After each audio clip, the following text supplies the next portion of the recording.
100 থেকে 500-তে পরিণত হয়েছে। তার সঙ্গে সঙ্গে আমার মাইগ্রেনের প্রবলেম ছিল, সাইনাসের প্রবলেম ছিল। আজ থেকে 20 বছর আগে ফুটবল খেলতে গিয়ে বুটের কোথায় 3-3টে নার্ভ ছিঁড়ে গিয়েছিল, তার প্রবলেম নিয়ে এই সিস্টেমে এসেছে। সঙ্গে আমার এনার্জি ছিল না। যাই হোক, তার সিস্টেমে আমি এসেছিলাম অবিশ্বাসের সাথে। আমি কোনোদিন ভাবতে পারিনি যে এই সিস্টেমে এসে কেউ ভালো থাকতে পারে। এত ডাক্তার কবিরাজ এত টাকা পয়সা খরচা করে এত বড় বড় পদে আছে, ওনারাই মানুষকে ঠিক করতে পারেন না, আর এই সিস্টেম মানুষ শুধু করতে পারে। এটা আমার ভাবনা চিন্তা। তো যাই হোক, আমার কোচ আমাকে বলেছিল 7 দিন ফলো করবে, যদি তোমার মধ্যে কোনো ভালো কিছু লাগে তাহলে থাকবে, তা না হলে তুমি না।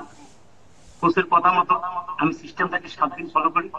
7 দিন ফলো করার পর আমার ভিতরে একটা এনার্জি আসে, যে আমি তখন সিদ্ধান্ত নিয়ে নিই যে না, এখানে থেকেই মানুষ সুস্থ হতে পারে। আমি সিস্টেমটাকে আগে ধরি আর 1 বছর ধরে সিস্টেমে আছে। সিস্টেমে থেকে আমি 25 কিলো ফ্যাট লস করেছি। তার সঙ্গে সঙ্গে আমার মাইগ্রেন, সাইনাস এবং আমার নার্ভের সমস্যা থেকে আমি বেরিয়ে এসেছি। আর আমার এনার্জি বলতে কিছুই ছিল না। 100, 200, 500 ওয়েট নিয়ে এনার্জি ধরে রাখা যায় এটা। যাই হোক, সেই সিস্টেমে থেকে এই সিস্টেমটাকে ফলো করে বর্তমান আমার এনার্জি এটা অনেক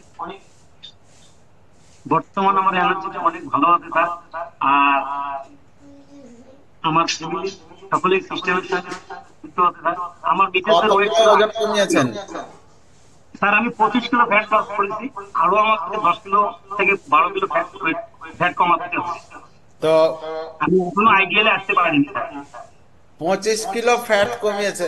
তো এই 25 কিলো ফ্যাট আপনি ভাবতে পেরেছিলেন যে মানে 25 কিলো মানে ফ্যাট কমাতে পারবেন?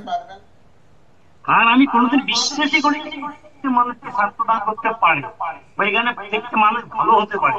কিন্তু এসে যখন দেখলাম যে না, ভালো হতে পারে বা ভালো আছি আমি, তার জন্য স্যার আরো একটা ঘটনা আছে আমার।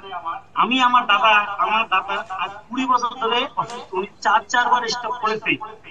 আজ থেকে 6 মাস আগে এই সিস্টেমে আমি আপনার কাছ থেকে পরামর্শ নিচ্ছি, আপনি বলছেন সিস্টেমটাকে ফলো করো, কিছু ভালো হলে হতেও পারে। আমি আপনার এই ঠিক কথা শুনে সিস্টেমে আমার দাদাকে নিয়ে এসেছি। এই সিস্টেমের প্রোডাক্ট ইউজ করার পর উনি আজ বিন্দাস সুস্থ। একটু আগে হয়তো আমার দাদাকে দেখবেন, উনি 20 বছর ধরে বিছানায় শুয়ে থাকতো। মসজিদের এক কিনারে ওনাকে আমরা ধরিয়ে ধরে মসজিদে নিয়ে যেতেন, চেয়ারে বসে উনি নামাজ পড়তো। আজ বিন্দাস স্যার, উনি দাঁড়িয়ে দাঁড়িয়ে নামাজ পড়েন। উনি প্রচন্ড খুশি, প্রচন্ড হ্যাপি। উনি এই সিস্টেমকে বর্তমান খুবই চয়েস করেন এবং সিস্টেমকে আঁকড়ে ধরে আমার দাদা বিন্দাস আছে স্যার, খুবই ভালো হতো স্যার। তো ওনার জন্য সবাই একবার জোরে হাততালি দিন। তো